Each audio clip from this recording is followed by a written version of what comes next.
what's your favorite Timothy Carey film? Besides The World's Greatest Sinner. That's hard. My favorite Timothy Carey film? You know,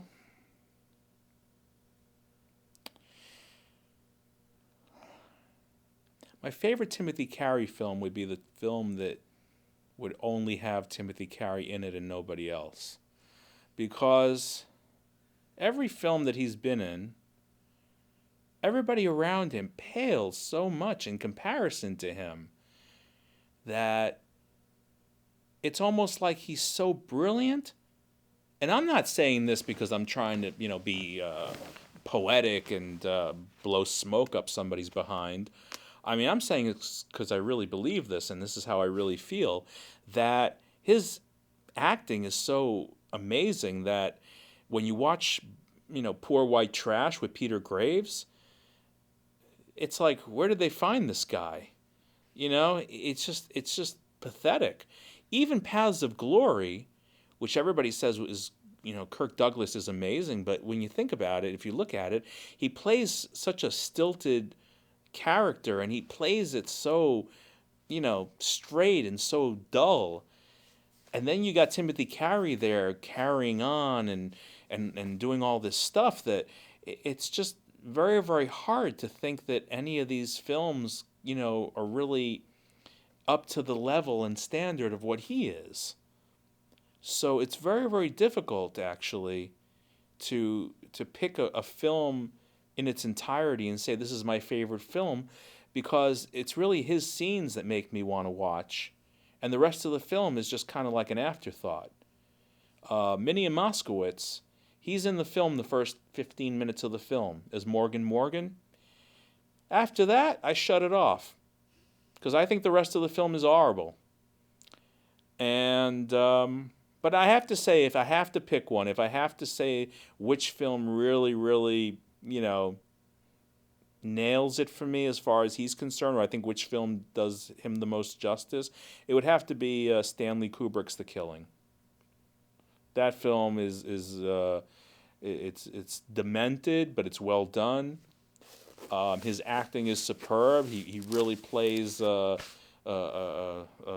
bad guy in an incredible way, and I think it's probably one of the few films that wasn't under his control that I'd say has a level of excitement that matches him. Nice. What what was the what was the what was the reaction of your fiance when she saw tweets? When I brought Sandra, my fiance at the time, now my wife, I brought her to see a screening of Tweets that Romeo had set up for us here at Beverly Hills High School. And my first thought was, she is going to think that I'm out of my mind when I show her this, or she's probably going to hate it because it's so off the wall and bizarre.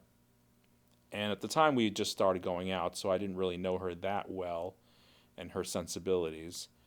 But we sat there and we watched it, and I kept watching her face, and her face was like very straight deadpan. I couldn't tell from what I was seeing whether she was enjoying it or not enjoying it. And when it was over, I was starting to get ready to apologize to her for bringing her to this. And she just loved it. She told me it was the most magical, incredible thing that she'd seen. She was so excited watching it, and she wanted to see the rest of it because there's hours and hours and hours of this stuff still in the can.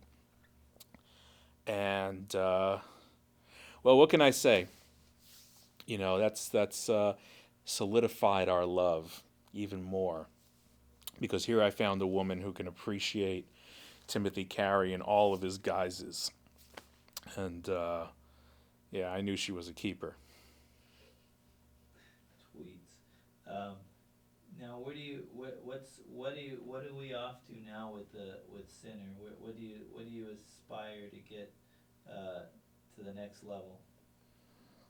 Well, with Sinner, I mean, I think it's time to really put Sinner in the most elaborate and most deluxe manner possible. And I think a film like Sinner deserves the extra special treatment. So I'm envisioning a box set with an amazing copy of Sinner, restored, crystal clear, best possible version.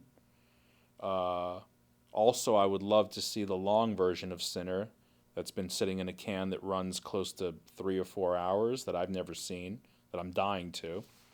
Lots of outtakes. The documentary, The Making of Sinner, which shows a lot of behind the scenes making of, because unlike other films, we have all the outtakes for this film. And the outtakes are just as fascinating as the actual movie. So you get to really see what it was like to make this thing, and you get to see a lot of the, the places and the people that were involved. And we want to make the box special, so I would love to see some incredible extras added to the box.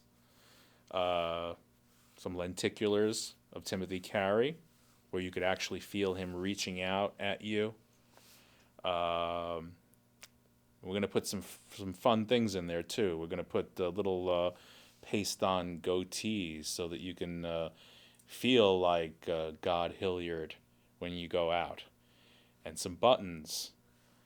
And put it all together with a reproduction of lobby cards and a nice hardback book with essays and interviews with people involved in the film and people that have been affected by the film, and pictures of call sheets and memorabilia and all kinds of goodies, and put it in a nice big black box signed by Romeo Carey, personalized, limited edition, because there are certain people that should get their hands on this thing. This is what we want to do. We want to make this the Cadillac of releases. So when you get this thing and you open it up, it's going to feel like your birthday, Christmas, and every holiday that you've ever had wrapped up into one. I mean, this is going to be it. This is going to be the real deal. I can't wait to get my hands on it. I know you can't either. What about the Zappa never before heard recordings, the original recordings? Wow. I forgot about that. We've also got all the multi-tracks to the Zappa recordings. Can you imagine? Can you imagine hearing the early late 50s, early 60s Zappa music that he did for this film, including stuff that was never even released, that never made it onto the film? I mean, maybe even some snippets of him talking and directing the musicians and stuff like that. Wow. Can you imagine that? Would you sell your house for something like that? I mean, you know what? I'm ready to sell all my stuff just so that I can get my hands on this thing. I mean, I'm excited just talking about it. This is not going to be one of your every 5 years we put out a new anniversary edition of something. I mean, we're talking about the granddaddy of them all. And if you're a big fan, you're going to want this. All right, now what would you, if you had the opportunity, you just watched The World's Greatest and you went to a screening and there was Timothy Carey at the end, what would you have to say to him if you just had that opportunity to walk up to him? Man, if I had an opportunity to see Timothy Carey standing right in front of me after a screening, I think I'd probably just fall on my knees and just kiss his feet and just, thank him for making one of the greatest films ever. I'm sorry I never got to meet the man. I feel like I know him from his work, but you know what? If I ever met him, if I ever had a chance to be in his presence, I think I'd probably be speechless. I'd probably just, kiss his ring and just, revel in his presence. Beautiful.